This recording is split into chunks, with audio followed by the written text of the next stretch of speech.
Good morning, YouTube world. So far this morning, it is not going as planned. I left my house this morning to meet a group of ladies that I like to walk with sometimes on Fridays. And as I'm on my way there, I'm like, oh my God, my mom has a doctor appointment today. How could I forget that? Jeez, I can't believe it. So what do I do now? Do I go home and do something for an hour and a half or an hour and then go? Or do I just go get a coffee and go? So I went to the car wash. My car needed washing badly. And I have a coffee, which always makes everything better. So sometimes I wonder,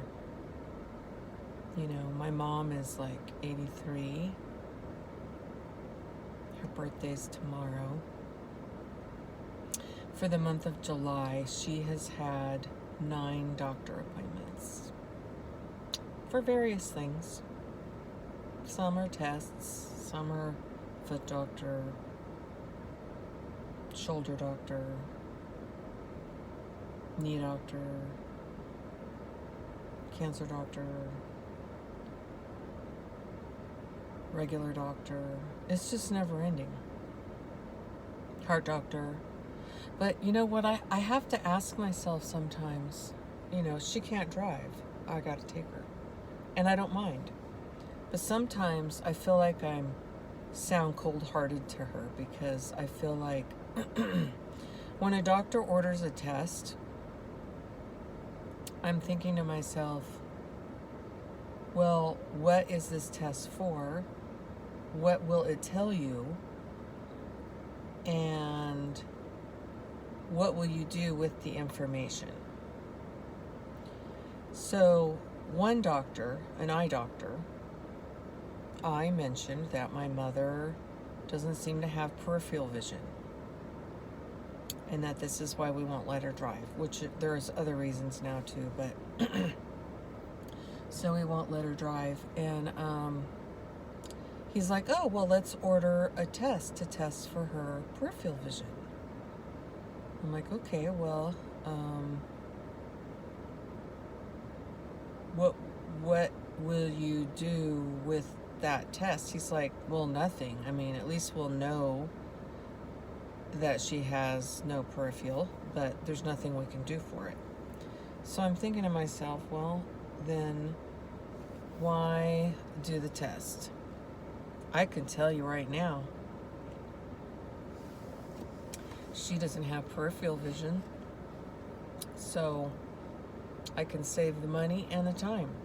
But no, she wanted to do it because the doctor thought she should. So out of that doctor appointment became another doctor appointment for the test.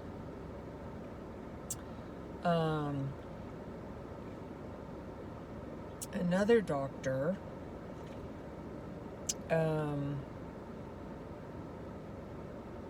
ordered this certain heart test. She had a whole slew of heart tests done. Everything came out good.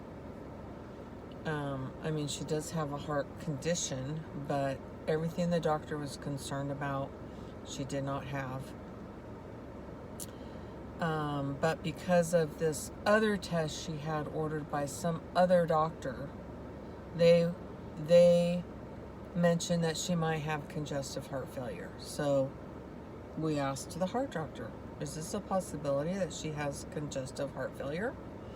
Oh no, she doesn't have that.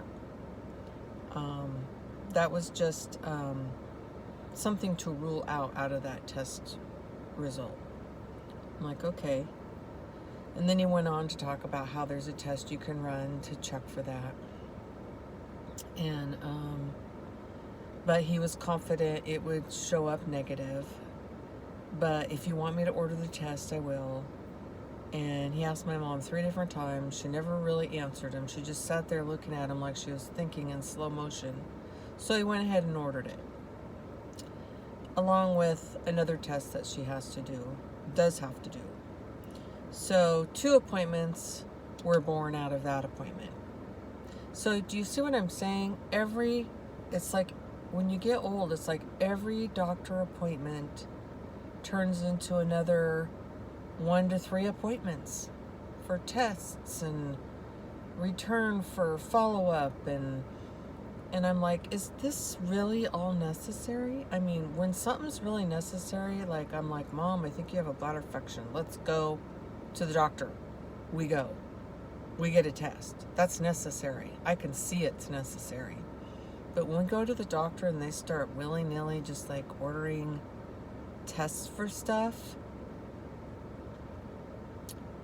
and it's all being billed to Medicare. So I'm just wondering, like, is there like a link to how many tests they order when you're a Medicare patient? To kickbacks? I mean, I don't know. I'm not trying to say doctors are corrupt. I'm just saying, I find it puzzling that it's just so much. So anyway, today we have a follow-up appointment with her cancer doctor. She only sees him once a year. So that is what we're doing today. We're following up with him. And then Monday, she has another appointment for an echo test that her heart doctor ordered, and it's a test that she needs. So we're doing that. But it's just nonstop, y'all. It's too much. I mean, I don't know. I guess this video is more of a rant than talking about finances or saving money or grocery hauls. But anyway, today can still be saved and still be a good day because I have my coffee. It's a latte on ice. Anyway, you all have a great day, and I'll talk to you soon.